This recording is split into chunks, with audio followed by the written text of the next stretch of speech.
brain blurred, tangled up in wild panic. What was going on? Why wasn't Father coming with me? We should have left together. How would I ever find him again? There were burning heaps of something. Maybe debris piled on the streets and sidewalks. My mare skirted around them and jumped the ones she couldn't avoid. It was only when we rounded a corner, heading for the North River, that I realized those heaps weren't debris. They were people. A dark shape appeared through the smoky gloom, blocking the path ahead. A barricade? Had someone blocked the street? As I got closer, I could pick out the shapes of people.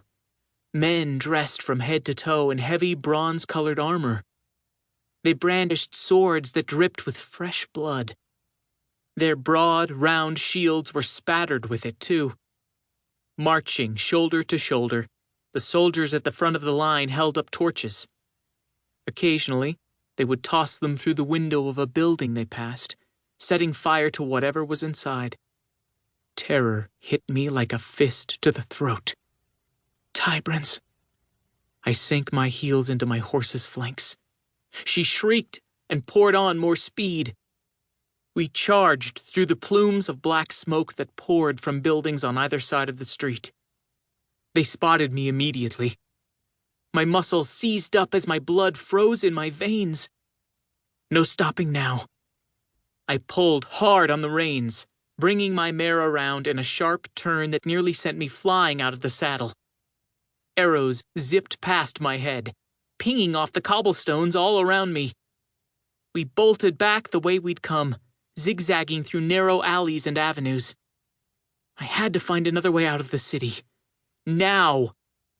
My horse puffed, her mouth dripping with foam, and her flanks shining with sweat as we crested a steep road into a small square. Here, nothing was on fire yet. But people still rushed out of every building in droves. They fled toward the North River, toward the bridge. It was our only way out. Hope gave me new strength. I squeezed the thick leather of the reins harder. We could make it, just a bit further. I heard the twang of a bowstring. Wait, no, not a bow. Something else. The sound was much sharper and more abrupt. But what would make a sound like... A short, thick-shafted arrow caught right in my mare's chest. She crumpled, legs instantly buckling. I didn't even have time to scream. I flew over my fallen horse's head and hit the street hard, bouncing like a stone across a pond. My head cracked off the ground, and my arms and legs flailed until I finally landed in a heap, sprawled on my back. For a moment, all I could do was lie there. My vision faded in and out. My ears rang. I couldn't pass out. Not now. Up! I had to get up. I had to get out of here. I clenched my teeth and forced myself to move. Rolling over onto my stomach, my arms shook as I pushed myself to my hands and knees. Something hot and wet drizzled down my face, making my shaggy hair stick to my cheeks and forehead. My mare lay on her side a short distance down the street, but she wasn't moving. The arrow had hit with so much force, it was buried in her breast all the way to the black feathered fletching. She was gone. I'd have to run on foot. Shambling to my feet, I staggered toward the nearest alleyway. My head spun, and bright spots winked in my vision. I stumbled and caught myself against the side of one of the buildings.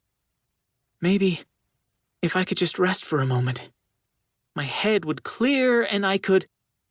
He went this way, a man's throaty voice growled.